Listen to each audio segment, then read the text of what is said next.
Well, let's continue now with the roundtable, Green Industrial Policies, the Way Ahead.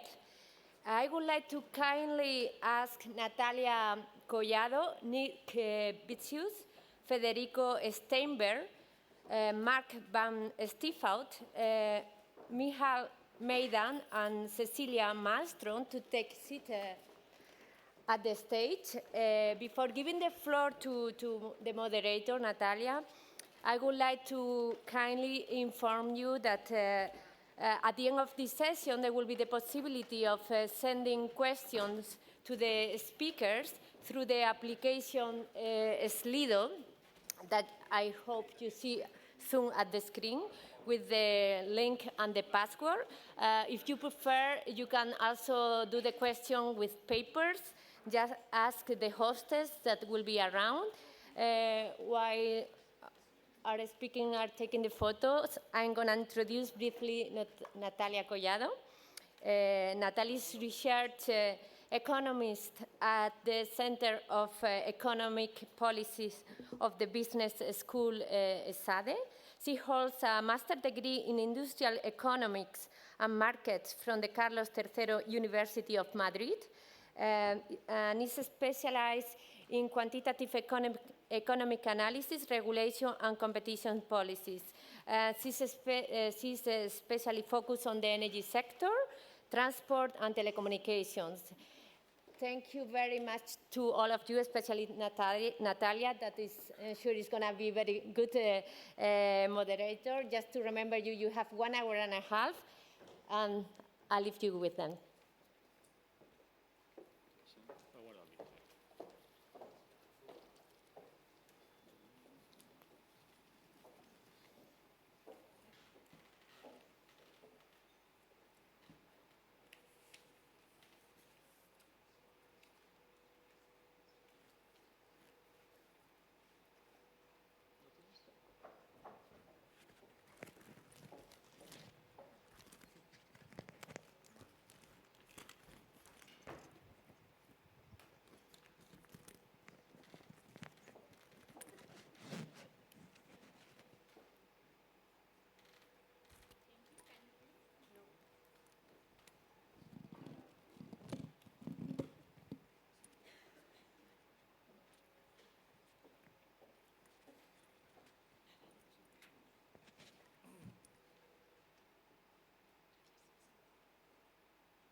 Hi.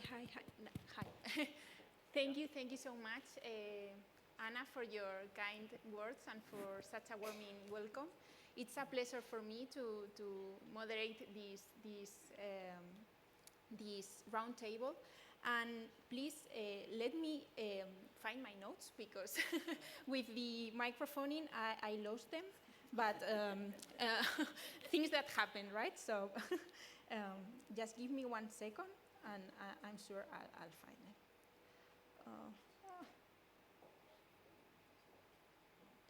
So sorry for that. Or if I can kindly ask Anna to bring me my phone, because I have it in there. I don't have the Wi-Fi here, so I have my phone. It's in my bag, but in the meantime, I can introduce the table, because since we are 5 distinguished speakers, I want to try to manage the best I can the time we have, and so sorry for that. So what I wanted to say just is that we are living in a... it was above this. So it's fine. No, I'll try to do my best. I think I left the phone there, but I don't know. We are living in a new era. All these speakers we have before have... Thank you so much. And so sorry. That's kind of...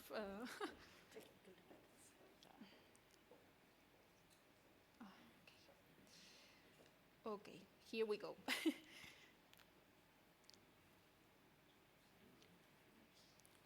Well, as I was mentioning, the speakers we hosted before were mentioning the challenges we have ahead and also the opportunities, right? So I wanted also just to mention that we are in a remarkable transformation that will define these decades. We are witnessing an exponential adoption curve for clean energy technologies. Solar energy, batteries, and electric vehicles have not only significantly reduced their cost and mark milestone, they are also fundamentally changing the global industry. So this surge in the adoption of these technologies is signaling a pivotal moment in our quest for sustainability and economic progress. Countries, as we have heard from the previous speakers, are keen to support and accelerate this growth by developing ambitious green industrial policies to drive national development, but also to compete on the global arena. However, the core of our discussion today, or that's the intention at least, goes beyond the immediate horizon of competitive dynamics. It's about imagining a future where climate policies and industrial strategies are inevitably linked. And they promote an economy that is not only green and efficient, but is also resilient and forward-looking. The challenge then is to adopt measures that improve the efficiency of domestic production and ensure that our economic engines are both environmentally sustainable and globally competitive, without resorting to protectionist measures. To shed light on the many impacts of climate policy and pave the way for an industrial policy that meets the needs of our time, we have 5 very distinguished guests here with us today who are highly experienced and knowledgeable in this field. Their different perspectives and backgrounds will enrich the debate, so it's a pleasure for me to introduce all of them. Cecilia Malmström holds a PhD in political science from the University of Gothenburg and is former EU Commissioner for Trade and Home Affairs. She was also European Affairs Minister in the Swedish government and a member of the European Parliament. Currently, she is a non-resident senior fellow in the PETERSON Institute for International Economics in Washington. So thank you for being with us today. Michal Meidan is head of China Energy Research at the Oxford Institute for Energy Studies. Before that, she headed cross-commodity China research at Energy Aspects and headed China Matters, an independent research consultancy providing analysis on the politics of energy in China. Michal also held senior analytical roles at the Eurasia Group and holds a PhD in political science and East Asian studies from Sciences Po Paris. Thank you for being with us today.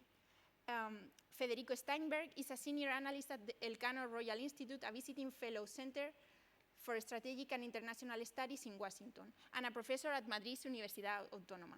He's also a special advisor to the High Representative for Foreign and Security Policy and Vice President of the European Commission, Josep Borrell. He holds a PhD in Economist from the Universidad Autónoma. Welcome, Federico. Mark van Stiphout is currently Deputy Head of Unit in DG Energy in the unit that is responsible for research, innovation, competitiveness, and digitalization. His responsibilities include the Digitalization of Energy Action Plan and the Net Zero Industry Act. And he is also involved in the EU's Energy Research and Innovation Agenda and the Energy Union Competitiveness Progress Report. He was also a member of the cabinet of the Commissioner for Energy, Günther Oettinger. Thank you, Mark. And finally, Nick Bitsios, at the other end of the table, is the chairman of Business Europe's Energy and Climate Working Group, which brings together the national federations from across Europe and represents 20 million companies in total. Nick is the head of Brussels office for a Greek company called Mytilineos, who operate one of the few remaining aluminium smelters in the EU, and is also active in the energy sector as a producer and supplier of electricity, a gas trader, and a leading developer of renewable energy sources and storage projects all across the world. So thank you all for being here with us today. Since we have too much to say and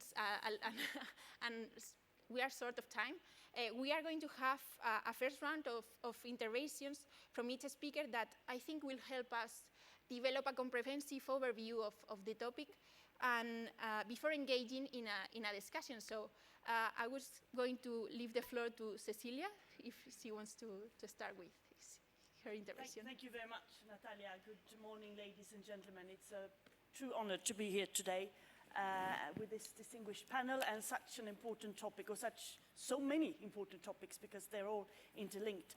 I thought I would talk a little bit about the transatlantic dimension of this, bringing a good continuation from what Tom said initially, and then, of course, Mark will elaborate, I'm sure, on the more specifics of Europe. In order to deal with this huge challenge that we are facing, there are, of course, lots of tools around. The European has the Green Deal, which is a name for a lot of different acts and legislations in order to achieve the big aim of cutting emissions by 55% to 2030 compared to 1999, and to be climate carbon neutral to 2050. And in this, there are lots of different legislations, and it's sometimes called the Fit for 55 or the Green Energy Plan. And also, in addition to this, we have, as you know, since a long time, the emission trading system. And after the COVID, there was a recovery fund that focused very much on digital, but overall the green transition in order to come back after the COVID. And all this, of course, had to be updated with the current events in the world, and also reflected very much after what the Americans did with the IRA, not the Irish Revolutionary Army, which is the first connotation you get in Europe when you hear IRA, but the Inflation Reduction Act, as Tom spoke about. This is, of course, from a European point of view, a fantastic investment in the green transition, in green energy, in a show that US is coming back after the withdrawal from the Paris Agreement under President Trump, and it is laudable and it should be welcomed. Subsidies, loans, credits, etc., and it will surely help the American transition.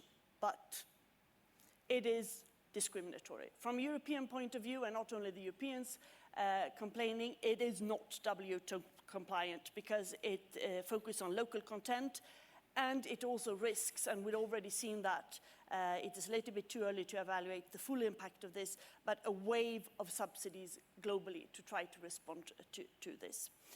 It is encouraging European and other companies to move production to the US in exchange of subsidies and tax credits, and this has created tensions within the EU, but also with the rest of the world. And we need to find way forwards to overcome this and to get the best out of it without these conflicts. So the EU response to this was very much the Net Zero Industry Act that should be seen together with lots of other legislations, the Raw Material Act, the reform of the internal market, and response to boost up EU competitiveness, but also to simplify the processes, to simplify the rules, and softening the rather rigid state aid rules that has dominated the European market for decades.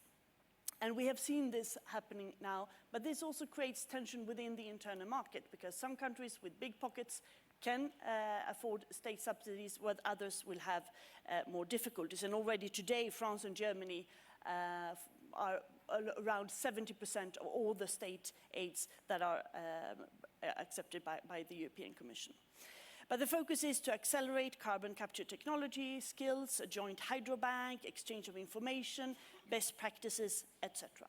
In this is very important also the Raw Material Act, which focuses on reducing the dependence on China and make Europe more autonomous.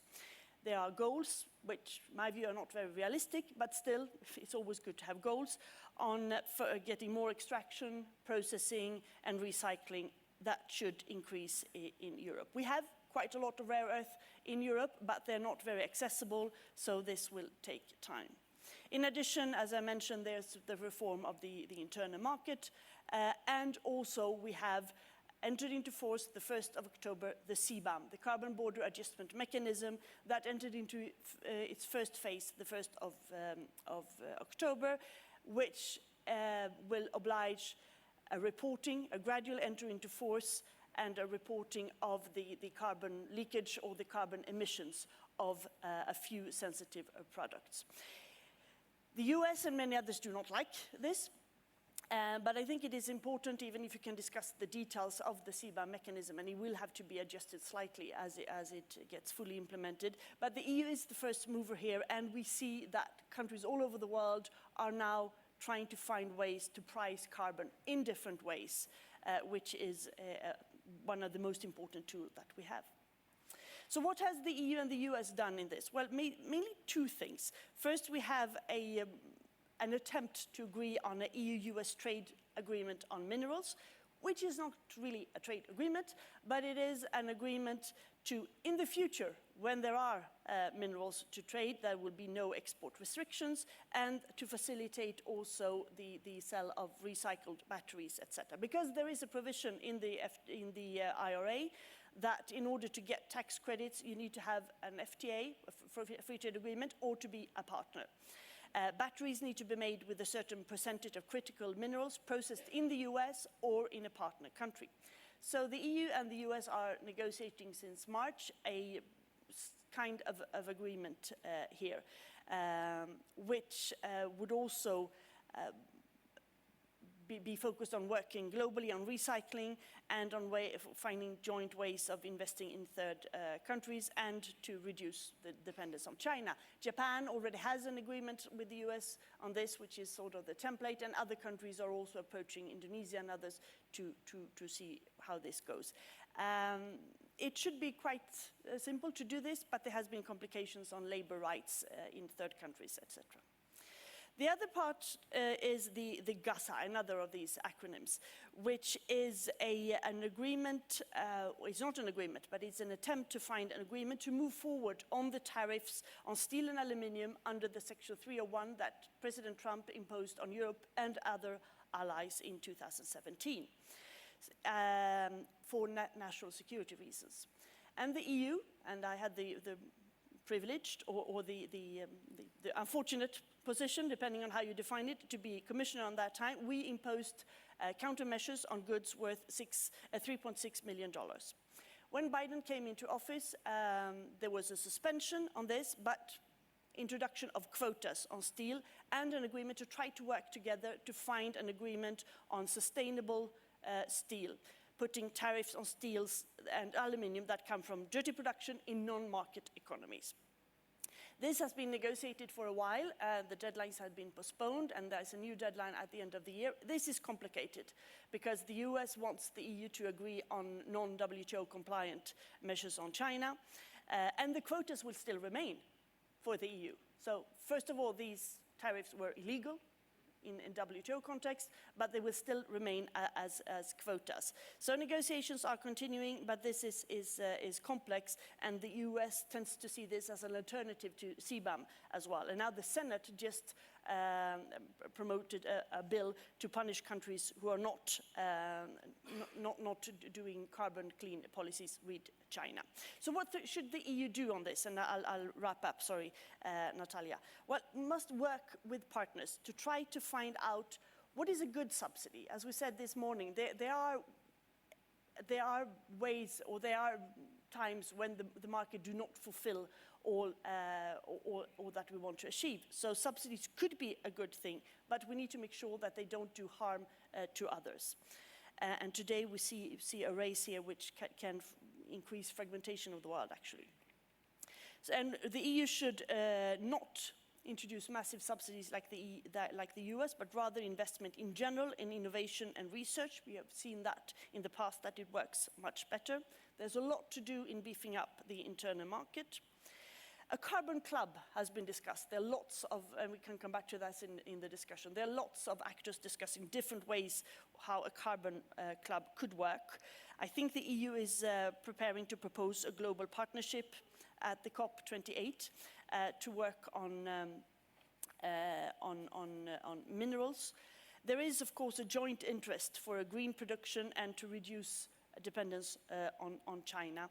And somehow both the EU and the US need to be flexible to find a solution here. The clock is ticking. The EU is entering into European Parliament elections next spring, and that will also make a new commission and a new head President of the European Council. The US, I think, have elections as well. I think I read that sometime next year, right? That could also complicate matters, and it will certainly make the silly season or the election time as from next year complicated to reach agreement. The transatlantic friendship is important in these times for geopolitical reasons. We do not need a split. Clear divisions between Washington and Brussels will only benefit someone in the Kremlin and others. But there is also a great push for the EU to not agree to things that would undermine the global trading system, the WTO rules, and I think it will be very difficult to find agreement, and the most likely way is that this will be pushed after the elections, unfortunately. I'll stop there. I'm sorry to be so pessimistic, but life is tough right now.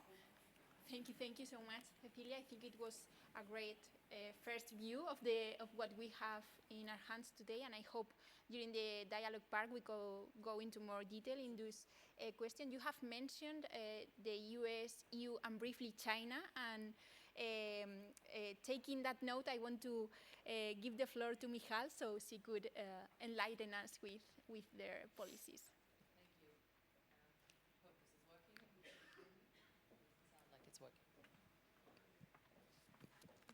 Should I try now? Now it's working. Good. I feel like I'm talking about the country that should not be named, but Cecilia has named. So I will talk about China and sort of its role in new energy supply chains, where it sits in this picture. It feels like industrial policies, the IRA and the EU Critical Minerals Act and others are perhaps 1 or 2 years old. China's policies are not new. They're certainly not WTO compliant, but they're also not a grand scheme or this sort of big picture to dominate the world. And I want to talk a little bit about China's first mover advantage and some of the disadvantages that have come with that. I'll also talk in 3 parts. We talked about trilemmas in 3 parts earlier this morning. I want to make sort of 3 main points. So the first is unpacking a little bit what China has been doing. It's, as I said, first mover advantage, but also disadvantage, because when thinking about industrial policies, what China has been doing for very, very long, there are potentially lessons for the West on what to do or what not to do. But first of all, that China's kind of dominance or foray into new energy supply chains and critical minerals dates back actually almost a century. I mean, rare earths mining in China dates back to the 1920s, and a lot of the exploration and processing began in the 70s and the 80s. It began by attracting foreign companies into China, digesting foreign technologies and making use of them, scaling them up and adapting them. But the Chinese government at the time also faced lots of issues with illegal mining, with pollution, with all the side effects of rare earths processing that is not necessarily pretty or very, very clean, which it sought to regulate. And we talked as well earlier about regulation and having sort of very transparent and predictable regulatory frameworks. They were not that in China, and they remain not very predictable even for Chinese companies in China. Increasingly now, of course, that has global ramifications that feel a little bit like economic coercion when we think about graphite, gallium, germanium, and some of the export restrictions that China has been imposing. But really, it has also gone hand in hand with an attempt in China to regulate that sector and to regulate those activities on rare earths. If we think about electric vehicles and batteries, again, these are policies that now date back over 20 years that were as much about leapfrogging ICE technologies, existing technologies, a recognition in China that they wouldn't be able to compete with conventional car makers. It was also about energy security, and it was sort of a long process of developing the innovation, the know-how of building up batteries and an EV industry. Again, there was a lot of attracting foreign expertise and then digesting or taking the IP and using it domestically with know-how and cheap inputs, economies of scale, which have been critical in China, and a large domestic market. So all of these have worked together, the access to export markets, a big and promising domestic market, but the ability to scale up. And I think the relevance for Europe, of course, is that the scale is much bigger when the EU works together. Unfortunately, the UK has decided no longer to be in the EU and exploit that scale. But of course, these are all things that have gone together and worked in China's favor. Solar panels have been a very different story. They started off as an export market, but then when tariffs were imposed and countervailing duties were imposed by the EU, it was picked up as a domestic market. But in 2010, when I was speaking to Chinese counterparts about the solar industry, they were saying this is an industry that's not suitable for China.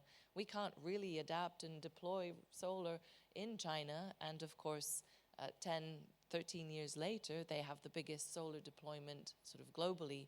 And of course, it is suitable for Chinese circumstances. But they have taken that industry and used it domestically and learned to adapt it. And sort of again, wind started off as a domestic industry that has grown with some very similar characteristics. But if there is a second thing that we should pay attention to is about the use of subsidies. IP appropriation or IP theft has been a big part of the story, and we focus now especially with pending EU investigations and potential tariffs on Chinese EVs and wind turbines. There have been a lot of state support and state subsidies. There's also been a lot of innovation. And I think when we look at China, we tend to assume the worst in terms of innovation and practices, and that is not the case. I think we have to recognize, again, for these industries, not all industrial policies were equal. Again, there was a lot of cheap input, be it labor, electricity, subsidized or not. There was, again, the IP issue. But there was also a policy innovation and actual technology innovation of scaling up, of creating ecosystems, industrial parks, labor, know-how. All of that has become a very formidable ecosystem in China. And some of it, again, we can learn from. A lot of innovation. Mostly sort of China hasn't done a lot of disruptive innovation so far. It's been mostly on scale up, on manufacturing, less so on design. But the ecosystems around EVs in China are really interesting. And again, some of that localized innovation, we should pay attention to it. Also, I think we shouldn't just assume that China can't do anything. It was said this morning shouldn't fall into hyperbole and we need to maintain the nuance. Equally, when I hear in the West people saying, we've lost the EV, wind, solar race to China, I don't think that's the case. There's a lot of innovation on design, on recycling, on life cycles that can and should happen in the EU. And most importantly, perhaps, let's not lose sight of what is the race. The race is decarbonization as quickly and as cheaply as possible. That's where the industrial race, I think, comes into the mix. And so the final point is about these trade-offs. I think we have to recognize that China is indispensable in these supply chains today. Market concentration is a huge risk and we need to diversify, but as Cecilia already said, rare earths will take time to develop. Alternative supplies will take time to develop. It doesn't mean we don't need to develop them, we do, but we have to think very carefully about how it is that we do it and what is the cost of nearshoring, friendshoring, reshoring, or trying to exclude China. Things like the foreign entity of concern in the US are all issues that will, at the end of the day, or could make the energy transition more costly. We know that costs in China can be a third or even less than they are in the West. The scale up of wind and solar in China has greatly facilitated the energy transition and the ability to reduce costs globally. We need to take advantage of that, while also being careful about the risks associated with dependence on China. We can come to that a bit more in the Q&A, but we also have to be clear about what are our policy goals and what are we worried about? What does the EU and what do the US want? Do we want industrial competitiveness and protectionism? Because that does not come hand in hand with the cheapest and fastest route to decarbonization, unfortunately. I think we also have to be cognizant of what it is that we're worried about when we're thinking about China. Are we worried about coercive policies and the use of market concentration for its benefit? Or are we worried about a Chinese invasion of Taiwan and what the aftermath could look like? Because the policy responses to the two are and should be very, very different, and the risk assessment should be very different, and all of those feel like they're being confused and combined right now in a number of policies that don't necessarily make sense, or at least as was said this morning, there are trade-offs between these policy choices. So finally, and I will wrap up because I think I'm way over time, what could Europe do? I think it's very difficult to give these generic answers. But I think Europe, we need to be a bit more methodic and careful in our thinking. I think we need to identify the main pain points, not just say China controls cobalt, lithium, tin, aluminium, manganese, rare earths. I mean, the list goes on and on forever. So let's recreate all of those in every single country. No, let's think about, again, where are the risks? What do we need to do? Where are the advantages in Europe on innovation, on recycling? What do we add to the table that doesn't exist right now? And how do we push China to become cleaner, greener, and even more innovative? Competition can and should be harnessed for both industrial competitiveness and a faster decarbonization. And last point, I think the other thing that China has done quite well is have a holistic view. And I think governments need a holistic view of the energy transition. This is a society-wide transformation. We cannot think about it in silos of energy, of industry, of foreign policy. We need to think through the trade-offs and the implications holistically. Thank you so much, Michal. I think we now have not all the players in the table, but the key players. We have the US, the EU. We will then go into that. But now I want to give the floor to Federico to know a little bit more about this new context, this new geopolitical context. What are the consequences and whatever you... Well, thank you very much. Does it work? Yes. Yes. Just let me know if I need another one. Oh, now it works. Okay, thank you very much. I'll try to give an overview of the general geopolitical situation and then bring it a bit down to our current discussion. But a couple of things have already been mentioned, so I'll try to go a bit faster. I want to make 3 points, basically. The first has to do with what we really know about the fragmentation of the global political economy, because that's on the title. There's a lot of discussion, but I think we have to look at some of the details of this discussion. Second, why what's going on is really pushing the way of thinking in the European Union about these issues and highlighting some problems. Cecilia mentioned some of them, so a little bit more on that, particularly when understanding what economic security means for the European Union. I think strategic autonomy has been very much discussed these last years, open strategic autonomy, but economic security is going to be the key concern going forward.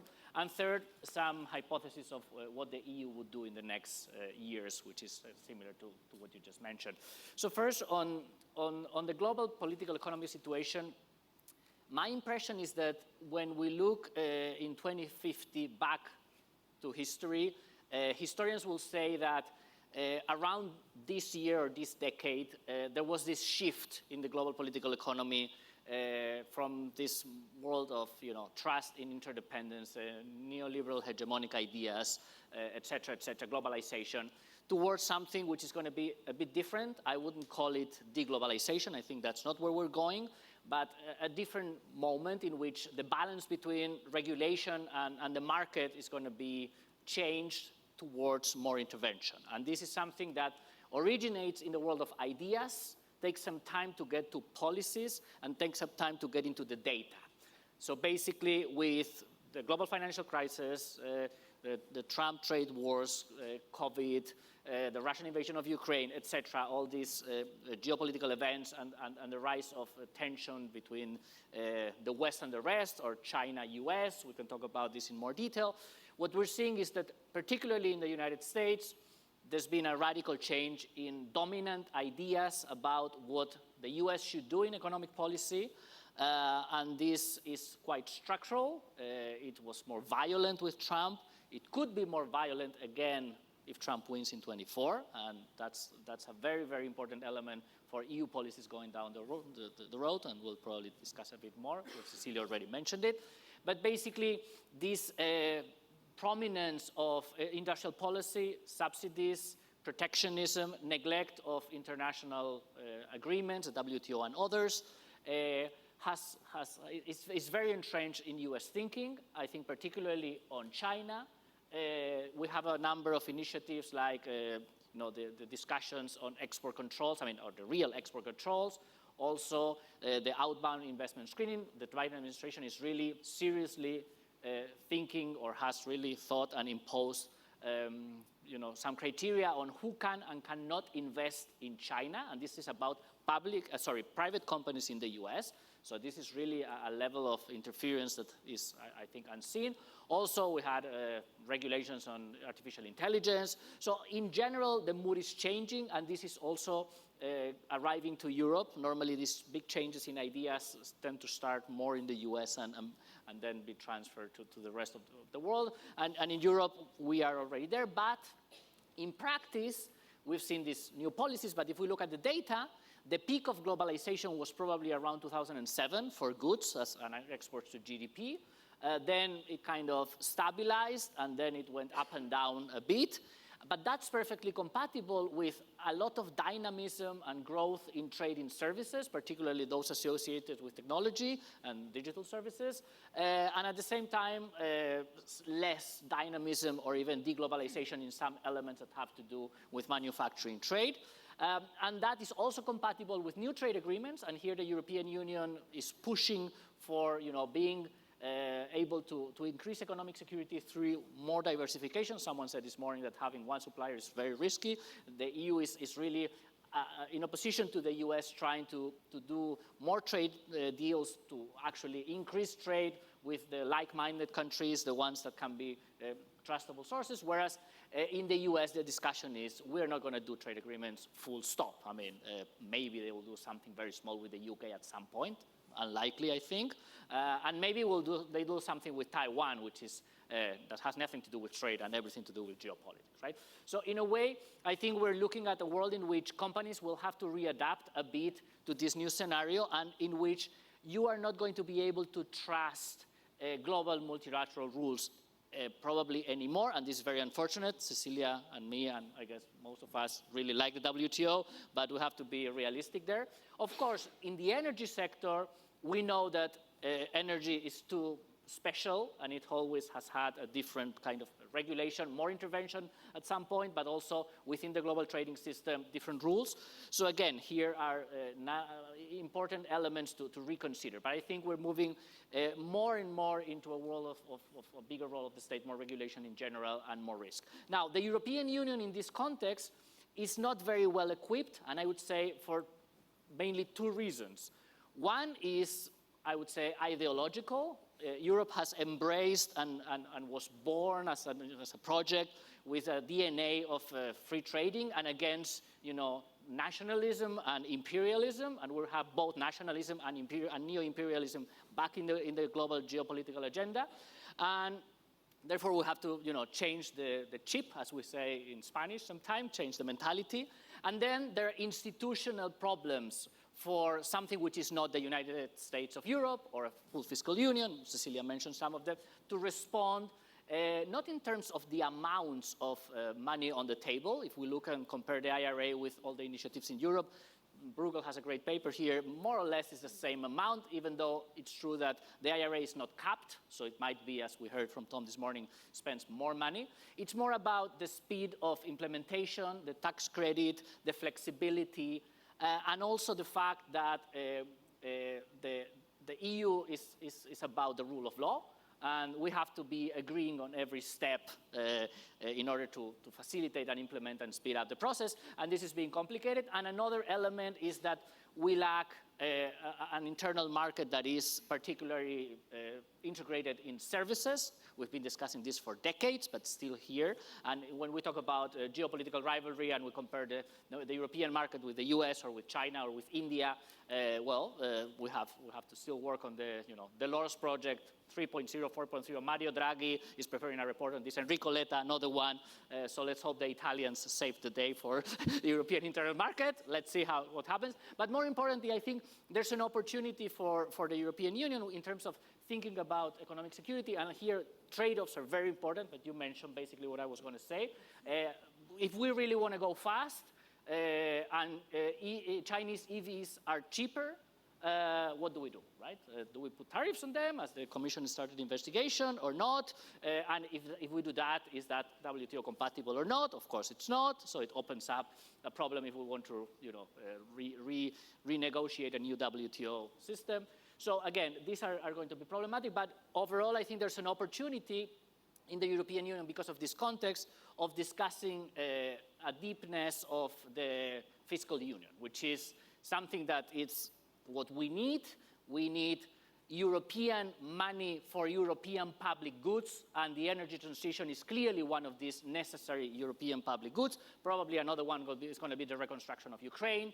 Another one probably is going to be investment in technology, but technology and energy are the two transitions that we're discussing together.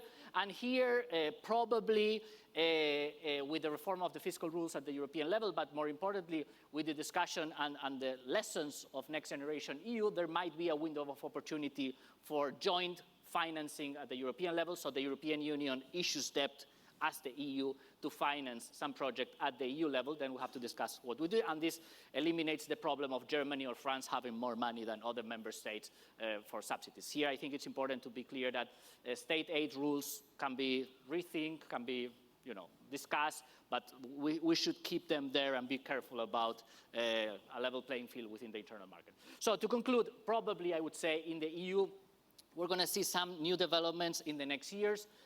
Reactive, and this is kind of unfortunate because basically we are all holding for the American election in December 24. I live in Washington, and Cecilia spends a lot of time in Washington, and Tom also discussed some of the American elements in the agenda. If there's a continuation of the Biden administration, probably this transatlantic collaboration will continue. But again, the isolationist rhetoric and policies in the US are going to continue. But if there's a change in the White House, we really have to think about how to accelerate our own autonomy and security in the part of probably defense and security, hard security, which is something we are not discussing that much because NATO is still with us and the security umbrella of the US is still with us. But the conversation, I think, will move towards that need to deepen European integration, and also there's an enlargement discussion on the table that we can also tackle on the debate. But that's probably for another round table. Thank you. Thank you so much, Fede. You have mentioned that we have a window of opportunity as well, and I want to invite Mark to tell us about how the Green Deal and how the Green Industrial Plan could be an opportunity also for Europe. So the floor is yours. Great. Thank you. And thanks for inviting me. It's really an honor to be here and to sit in such a panel. And it's not going to be easy still to add something to everything that has already been said, because a lot of the things that we are currently doing have already been mentioned by Cecilia, by Michal, and also by Federico. So I'll try to maybe deepen a bit of those things and then give you also from my perspective an insight into what the challenges are as we go into the future. I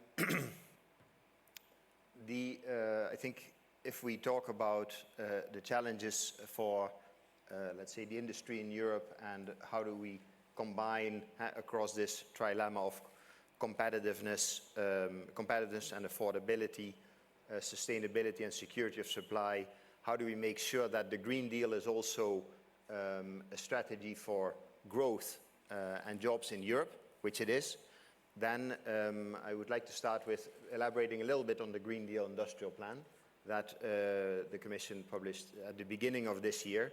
That has 4 dimensions, basically. One is about regulatory certainty and giving a regulatory framework, on the one hand, for the, let's say, competitive supply of energy through a review of the internal market legislation.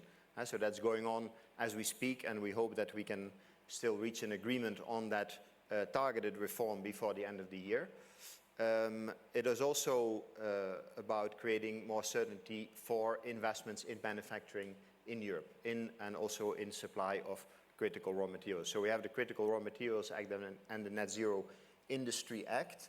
And maybe I'll go a bit more into detail about those things in a second. So let's park this for a minute. Then the second dimension, or the second element of that Green Deal Industrial Plan, is about funding.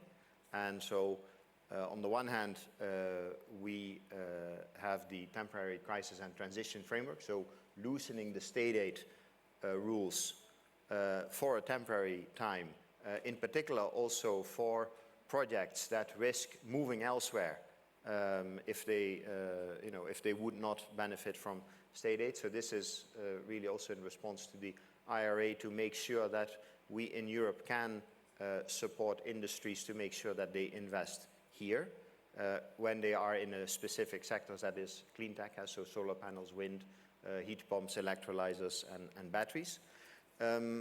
And there are more things around funding, but I think this is the most, let's say, direct and impactful. And there was a proposal called STEP for the Sustainable Transition for Europe, widening or easing the rules to, for example, provide through regional funds investment support, not just for SMEs, but also for big industrial manufacturing investment plans or projects. And the Innovation Fund. I think this was also mentioned already. The Innovation Fund has a budget of, depending on the CO2 price, but between now and 2030 of something like 40 billion euros. And there we've seen a shift already going from, let's say, supporting projects that were really focusing on deployment, like offshore wind farms, for example, floating wind, these type of things. Going into support for manufacturing. For example, in one of the last rounds, there was support for 2 PV manufacturing plants. We're setting up the hydrogen bank, so having an auction, which is really the first time that we do something like this at EU level, to do an auction to support hydrogen production in Europe, based on a premium. That is then the support for the manufacturing, for the production project.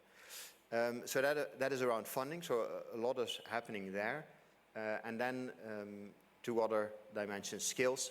We see more and more that skills is an issue, that it is really hampering scaling up manufacturing in Europe. So we need to pay a lot of attention to it. It is part of the Net Zero Industry Act, for example, but it is really becoming more and more a self-standing policy to make sure that in Europe we have the right skills to guide, basically, or make the Green Deal happen. Because in the end it depends on skilled people that actually need to put solar panels on roofs or put wind turbines in the sea. And then, of course, the trade dimension. I think this was mentioned already. At EU level, we still want to insist and promote free trade, because we think that this is the best way to fight against climate change. It is a global challenge, so it needs a global approach. But at the same time, we are not naive, and this, let's say, seeing that trade together with the other dimensions of the Green Deal Industrial Plan also shows how we are making moves in other parts, in particular in this Net Zero Industry Act, for example. So maybe going a bit more into detail there.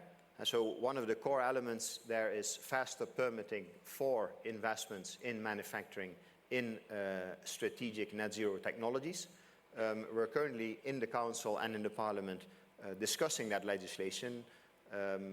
We hope and we are confident that we will be able to reach an agreement before the Parliament goes into elections, so before the end of February is basically the deadline that has been given to us by when we need to reach an agreement.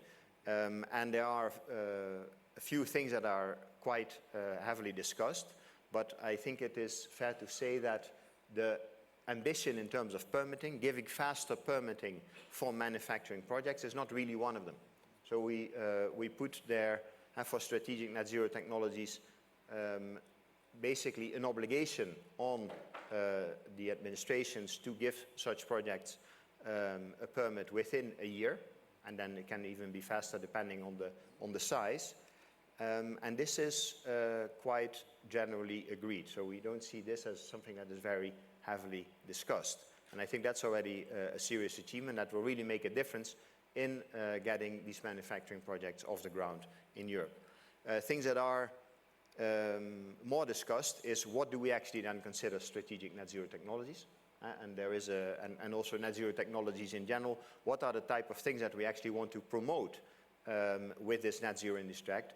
And just bear in mind that the focus from the outset was really clean tech manufacturing. So again, PV panels, wind, batteries, electrolyzers, the equipment, manufacturing the components of an electrolyzer, not putting the electrolyzer in place itself. And this has been quite a discussion in the Council and in the Parliament, and also, I think, with the stakeholders.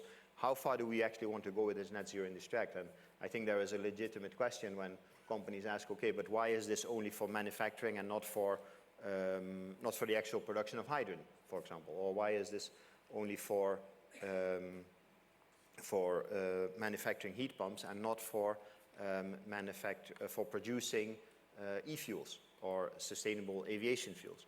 And this distinction was made because we want to basically step up our manufacturing base in Europe, so that was really the aim. Whereas, of course, we are going through a transition of all of these industries. The energy-intensive industry, the petrochemical industry, the steel industry, all of them need to go through a transition, need to invest in cleaner production processes. We think that from a point of view of going through, in particular, the faster permitting, there is a big difference between putting up a hall where you manufacture batteries or putting up a petrochemical installation. So maybe the way you want to give those things permits, there is a good reason why for some things you maybe want to not put pressure on an administration to do these things very fast. Of course, we emphasize that going faster doesn't mean that it changes the nature of the thoroughness of that permit process, but at the same time, the administrative capacity is limited. So you cannot expect somebody to do everything, and making everything a priority also means that nothing becomes a priority. But this is something that's really very heavily discussed both in the Parliament and in the Council. And like I said, from a transition point of view and what needs to happen, I think it's also a very legitimate concern and question from those, let's say, energy-intensive industries to say we also need to have that type of policies to support us. I think the discussion now is, does that fit in the Net Zero Industry Act, or does that require something else? And yeah, here your guess is as good as mine. This is really being discussed as we speak. And then, so this is one of the key issues when it comes to what is being discussed now. Another thing that is very heavily discussed is the, sorry, now I'm losing my notes because I'm not.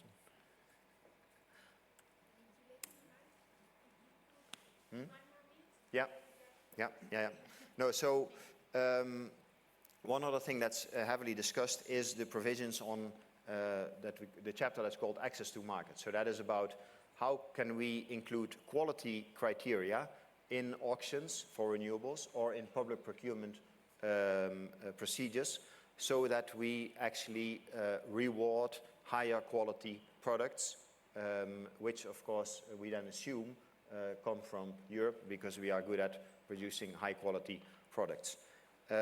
This of course needs to be done striking a careful balance on the one hand between the high ambition we have in deploying renewables, the high targets we have. We have just agreed to achieve 42.5% of renewables in the EU's energy mix by 2030, with the ambition to actually make this 45%, which translates into something like 70 or 75% in electricity. So this is a huge ambition, and this needs to be done at the lowest cost possible. And but at the same time, we want to make sure that we, with all these investments, with all these deployment, also create resilient and sustainable supply chains. So if this is about short-term gains to undercutting long-term viability of industries, then it's not good. And this is where we try to find a balance by allowing for quality criteria that link to resilience, that link to environmental sustainability.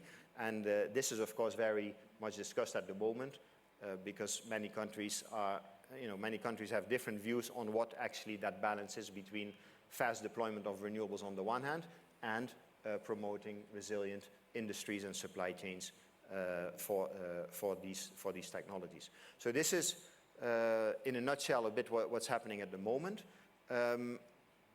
Cecilia already said that this Green Deal Industrial Plan is one thing that is part of a big pack, so I don't think we should compare the Green Deal Industrial Plan on its own with what's happening elsewhere. There is the Carbon Border Adjustment Mechanism as part of the whole ETS system. We have targets for renewables, we have targets for energy efficiency, we have targets for electric cars, so there is a lot of different things happening at the same time. And I think also looking at the future, what is really the challenge is how do we make all these things go forward at the same time? How do we strike a balance in many dimensions? Like Federico said, on the one hand, the world outside the EU is changing in terms of less and less open trade, whereas the EU's being, let's say our basic state of mind is an internal market where we trade openly. So how do we make sure that we can do that while at the same time, for example, allowing member states to come up with quality criteria that promote resilience or that promote sustainability, but do that within an internal market so that it's not like every member state is going to come up with its own criteria to promote its own industry. And how do we, like you said, if we have 27 strategies on clean tech manufacturing, that's also not very useful. If every country in the EU now says we want to produce our own PV panels and manufacture them, then we're not getting anywhere. It's really also there the need to cooperate, to coordinate, while at the same time making sure that the basic internal market still works, that I think is really going to be a big challenge. And just to illustrate this with a few figures, I think on the one hand, last year was a record year in installing wind capacity, something like 16 gigawatt.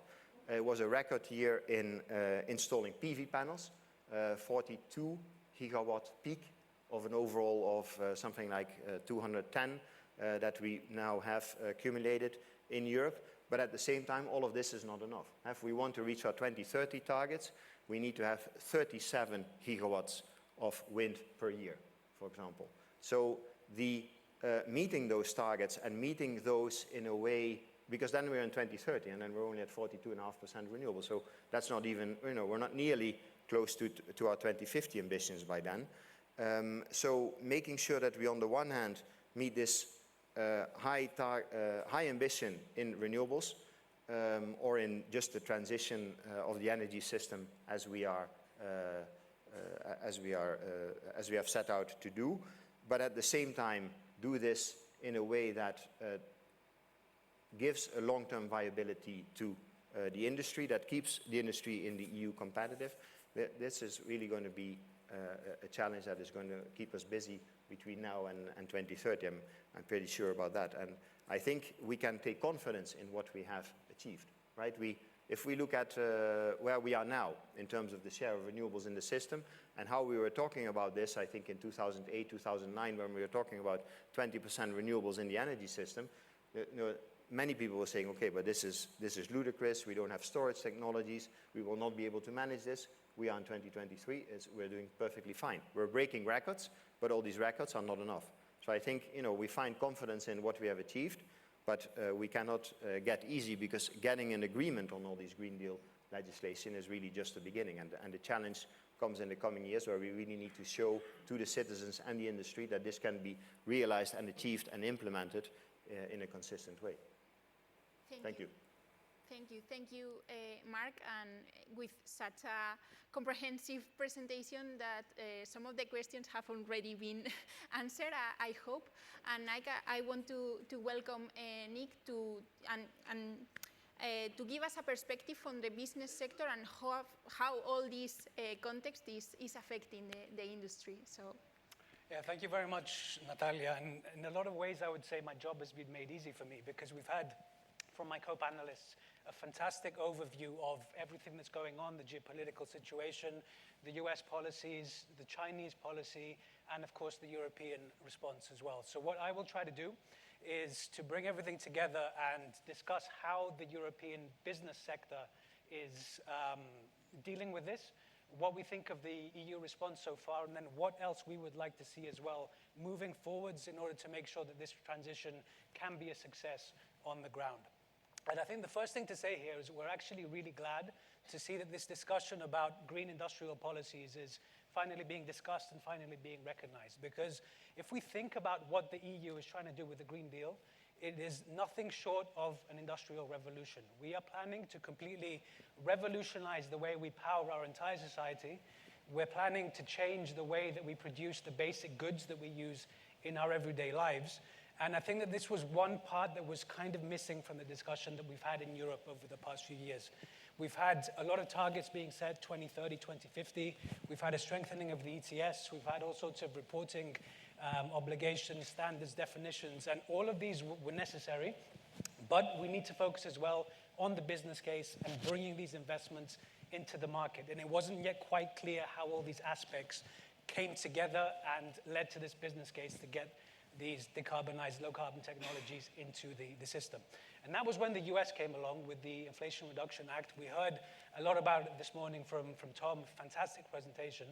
And there's a lot of, the US really focused on driving this business case and trying to make sure these investments come into the market. And there's a lot of difficult aspects to untangle here.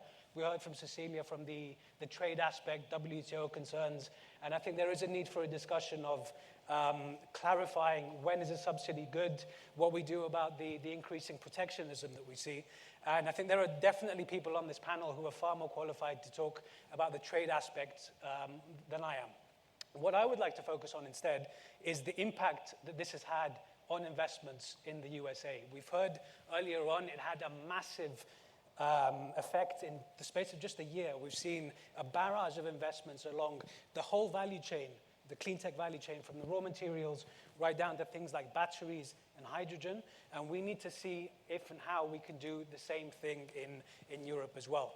So far, you can look at hydrogen as a good example of this. We have some very ambitious targets in Europe to become global leaders in hydrogen. It's a good target, a good aspiration. We've had a lot of projects that are being announced, but they're struggling to reach that final investment decision. It's about 4% of announced hydrogen projects actually end up going ahead with the FID. So I think there are certainly things that we can learn from the IRA. This is not a discussion that is all about subsidies. It was mentioned just before that if you look at the headline figure from the IRA and you compare it to what we have in Europe, the various funds, member state funding as well, it's actually extremely comparable. What the US has done is it's an extremely simple system, and it's also they've managed to pass this message through to the business sector that we want your investments to happen in Europe, in the USA. In Europe, we have a few push factors at the moment that are driving these investments away. Some of it is to do with the geopolitical situation, the energy crisis and all of this. We have to solve it. Some of it has to do as well with policy, things we can do to improve it. We can come onto that later on, but we need to bring all of these together and really create that business case moving forward. And I think it's fair to say the Commission has recognized this and is acting on it already. We heard about the Green Deal Industrial Plan. And from our perspective, the focus on permitting, especially in both the Critical Raw Materials Act and the Net Zero Industry Act, is really, really important, and we fully support these proposals. It's one of the biggest barriers for bringing these investments into the market. If you look at a wind project, it can take 8, 9, 10 years just to get the permits before you start building. For a mine, it can be up to 20 to do the mining for the raw materials. So great proposals from the Commission. We need to make sure that during the trilogues now, it's kept, the ambition is kept. Really important for us. There is more that we would like to see in order to make sure that we have this strong green industrial policy, but we can move on, I think, to talk about that later on in this discussion. Thank you.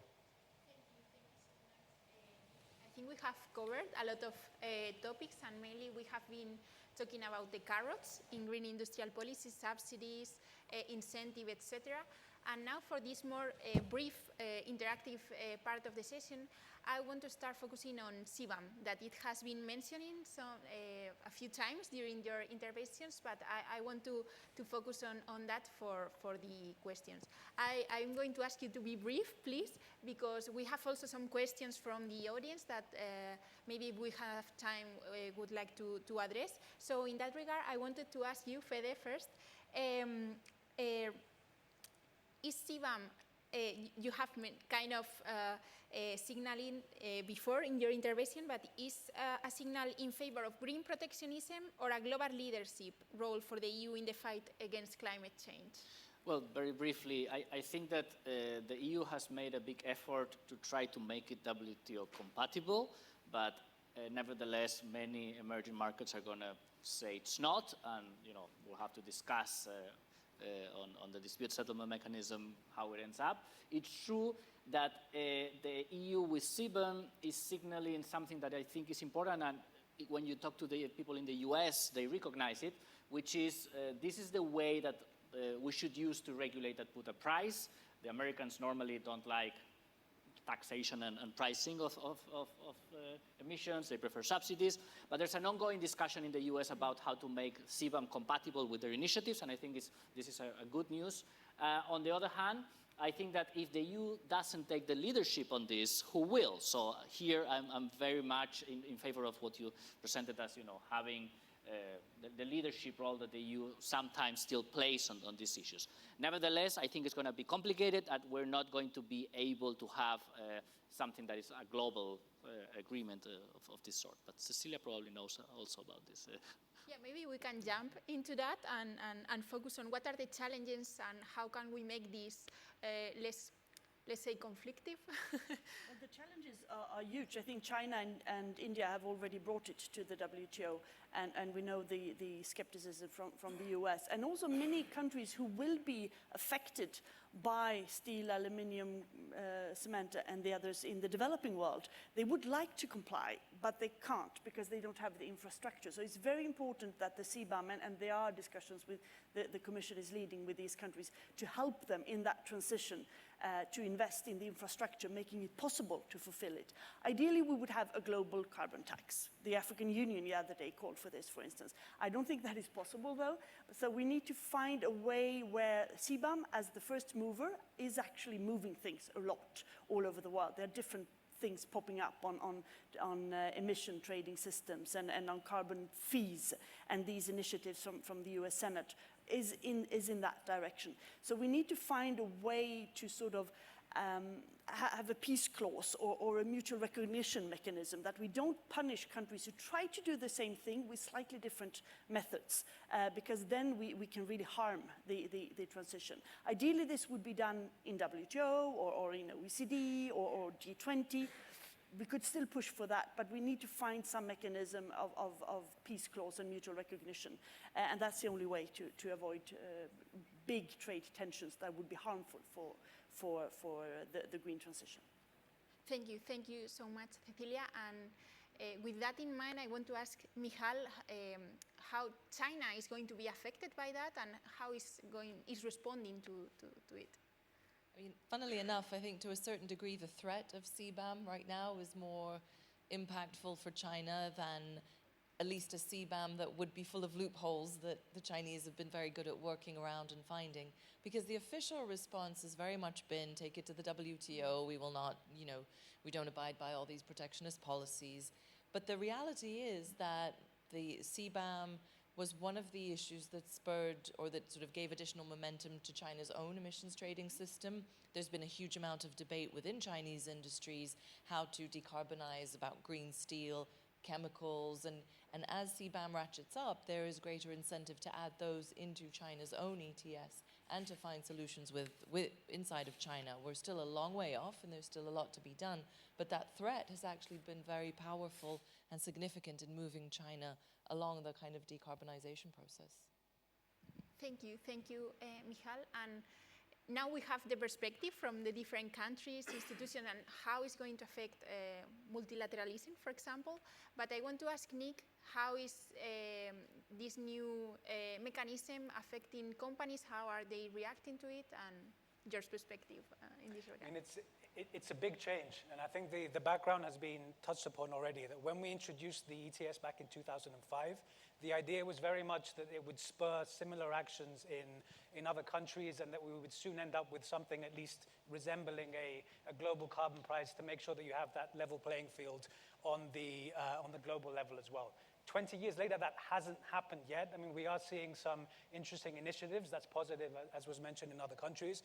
But certainly none of them yet come close to the ETS in either the scope and, most importantly, the price that it creates for the competing industries. So the CBAM is coming in now. The biggest challenge from the European business perspective is the difference in cost that is going to be created. So when the CBAM is fully phased in, the cost of producing steel in Europe will be about 30% more expensive than anywhere else in the world.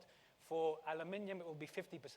And then you'll have similar cost differences for anything else that is added to the CBAM and, of course, downstream impacts as well. So we need to make sure that the CBAM is working correctly. Very important point by Michal. We need to make sure that there's no loopholes in there. We need to look at circumvention. That is one point that we have flagged as Business Europe, that we can further improve that situation, make sure that there are no loopholes there. We have a big unsolved issue with the exports, where that's a big challenge on WTO rules as well, where somehow we have to find a solution where when we're making the products that we're producing in Europe this much more expensive, we cannot then lose the export markets. I mean, that's bad for the European economy. It's bad for the climate as well if we want to be producing green products in Europe. And the third sort of concern or risk that we need to look at that I would flag is for the companies that are actually importing, there's a lot of concern now that the reporting is starting to make sure that they have accurate data from installations that are producing things on the other side of the world.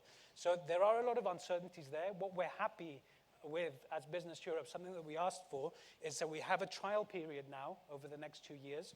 And then after that, we will have a gradual introduction of the CBAM. So that gives us a good opportunity to see how everything's working. Discussing something in theory is very different to seeing it in practice. No one knows how exactly this will work, but the way that we've designed it, the trial period and the phase, and at least gives us an opportunity to make sure everything is working as intended and make the adjustments that we need to make moving forwards. Thank you, Nick. I think it's really important also to have to take into account how it's affecting traditional industries, because in Europe we have, as you mentioned, a steel, automotive sector, really powerful. And in that sense, I want to ask Mark, how in this new Green Industrial Plan, we focus on green technologies, right? But how are we thinking, or how are we going to act into decarbonizing the traditional sector? How are we going to tackle this issue, given this framework? Yeah, right. Now, I don't think there's one easy answer to that, right? I think it comes back to what I said before. We have let's say we have the legislation with all the targets, and it includes the CBAM. It includes, for example, also for aviation and for maritime. And there are also two sectors where that's very global, and where through the EU ETS we try to trigger a global change. And where we had a very bad experience, of course, with aviation, I think around 2010 or 2011. So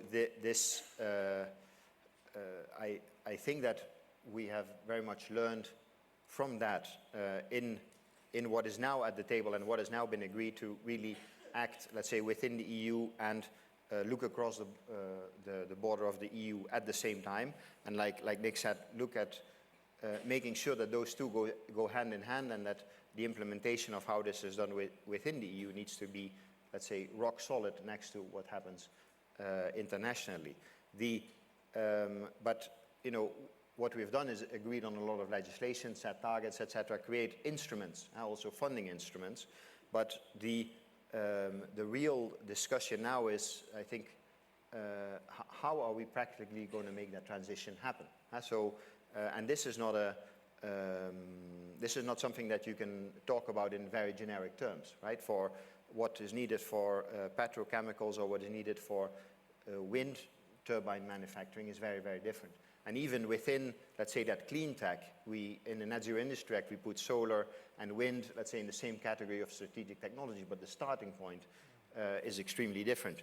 And what works for wind, how we had this wind support measures that, or this wind support strategy that came out end of October, that was really aimed at putting up a few things very quickly to make sure that this competitive edge that we have in the wind manufacturing industry in Europe is kept.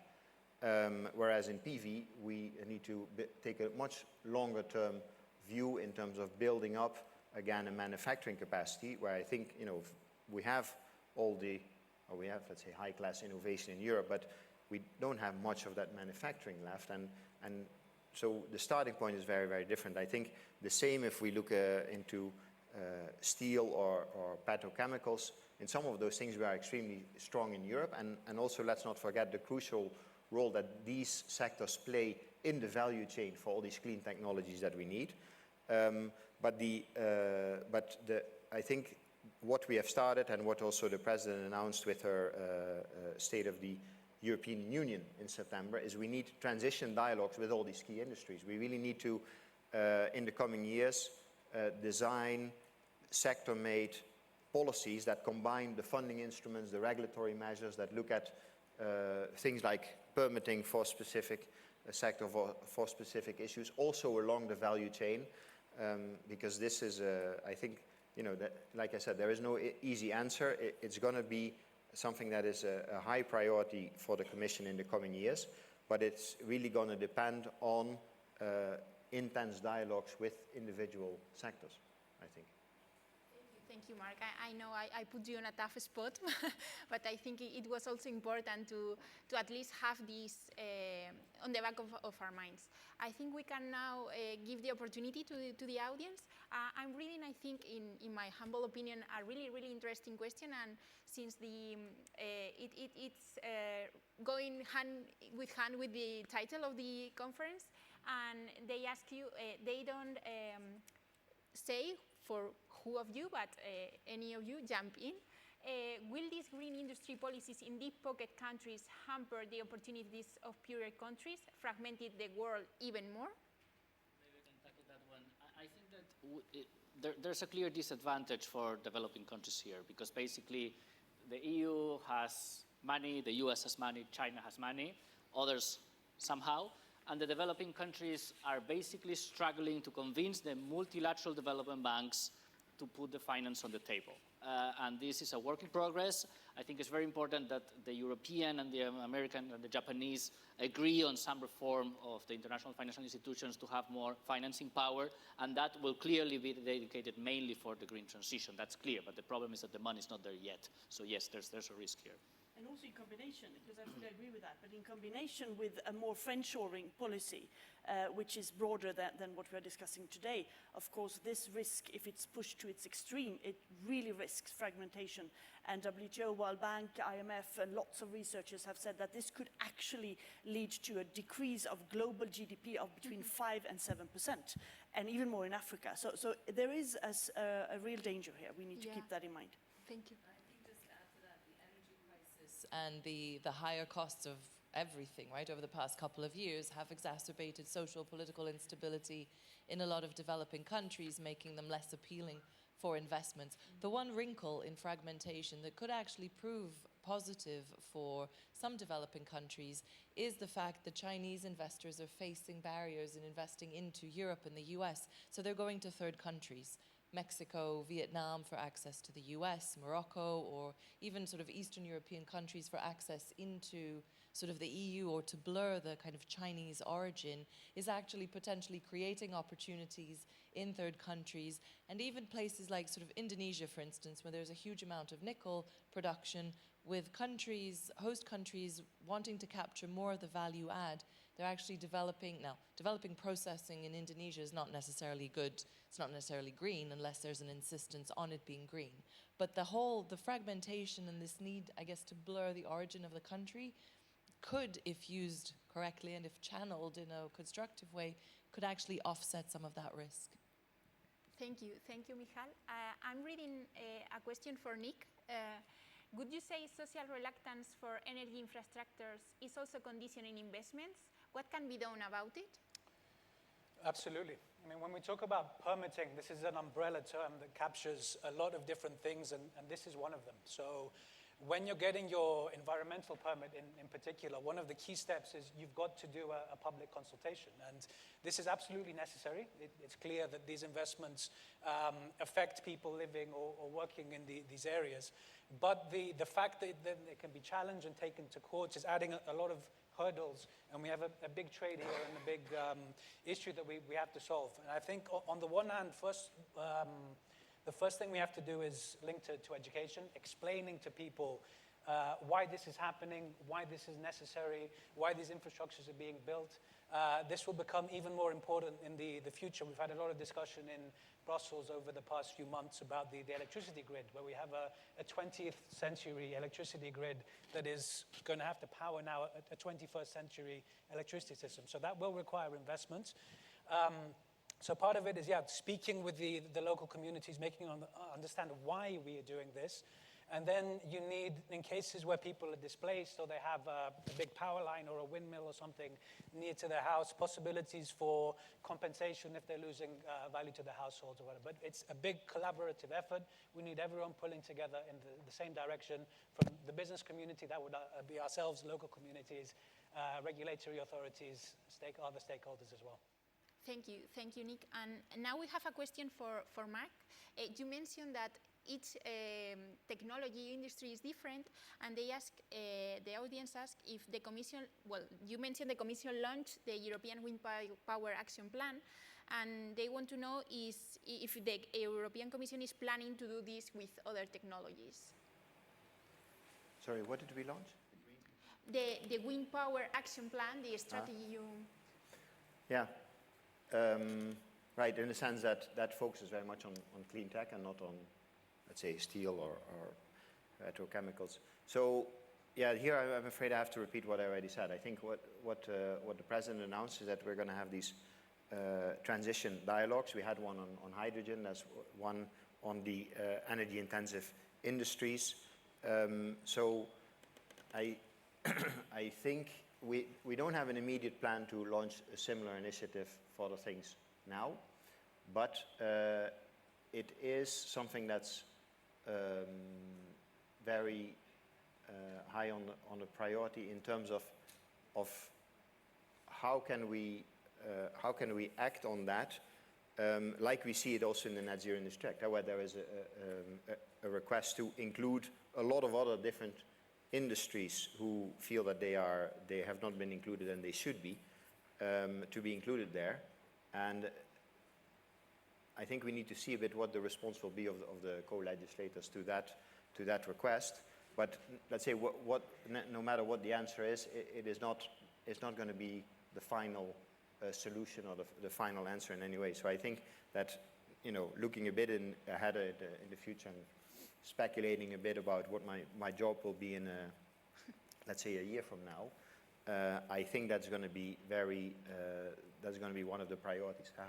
How do we address, in particular, I think, the energy-intensive industries in their transition to becoming green?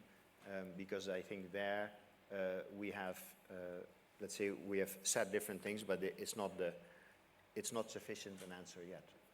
Thank you, Mark. So we have reached the end of the debate, and I was going to kindly ask you for a brief takeaway in 30 seconds to try to resume a key message you think or you want to convey to the audience. I know it's a difficult task, but let's try, or 2 words, whatever you think a key message you want to impact the audience. So if you want to start, okay, yeah, sorry. I set the tone. Well, there's so much to discuss, but I would say that these are times when more than ever we need international cooperation and multilateral organs or institutions for the climate transition, but also for a lot of other things, health and inequalities and so on. Yet we are facing more fragmentation, more conflict, wars and geopolitical tensions than ever. So I hope that the world could sort of overcome this. I know it won't be easy, I'm not naive about this, but to sit together and see, because we've done it in the past, to see, can we create forums where we actually work together to solve the most pressing crisis, which is the climate crisis. And I know that there's a lot of competence here in this room. So I hope, also echoing what Ted said before, Tom, sorry, that we really need to take to see all of us what we can do to contribute to that. Thank you, Cecilia. Well, I completely agree with Cecilia, and I would add, from a European perspective, this challenges both the climate transition and the geopolitical situation in the neighborhood are really moments in which Europe can get together and push for deeper integration. And that goes for the reform of European Monetary Union, the internal market, etc. So it's really, when we look at history, it's in these kind of moments when Europe decides to take a step forward. And so this is something that we cannot miss this time. I'm going to be slightly less ambitious and say that in this moment, I think we need more than ever informed, rational discussions. What we do today tends to be very polar, right? You're good, you're bad. You're fossil fuels, you're green. You are China, you're not China. We need, first of all, to understand the stakes. I think we don't take enough time to think through, to integrate, to talk to different stakeholders and communities. So let's talk, discuss, understand, and try and have rational and informed discussions. Thank you. Mark? Right. I mean, there are many things we can say about this. I'm going to take one tiny thing, preach a bit for my own church, as you would say in Dutch. I'm not sure if that's an English expression, actually. But what I think is needed and what I hope we will realize as we have European elections, for example, or national elections in some countries, is that to do all these things, we need administrations that are up to the task. If we talk about faster permitting, it doesn't mean less people that work on permitting because we want them to process faster. It actually means more people that work on permitting so that we can process them faster, thoroughly. So it's not necessarily at EU level, although I think also, but definitely at national and at local level, a capacity to guide and make this transition happen that we all want to make happen. That's going to be a real challenge, and I think we need to invest in that. Thank you, Mark. And Nick? Before, I think it was an advantage speaking last. Now it's tricky because you've used a lot of good points already. So I'll go down a different route. This is a transition that is going to affect the whole society. We need to make sure that everyone is moving forwards together. We have, I think, a lot of good focus already on the supply side, getting these new renewables, batteries, all of this into the system. We need to make sure we're looking at the demand side as well, making sure that we've spoken a bit about big industrial companies, making sure they can decarbonize, access renewable energy. But we need to look as well at the smallest consumers as well, households. But even if you think about a local corner shop, they need to have access to all of these things as well. So more collaboration. This is a societal level challenge, moving forwards together. So thank you all of you. I personally learned a lot. I hope the audience as well, and it's been a pleasure to share the stage with all of you. So thank you all.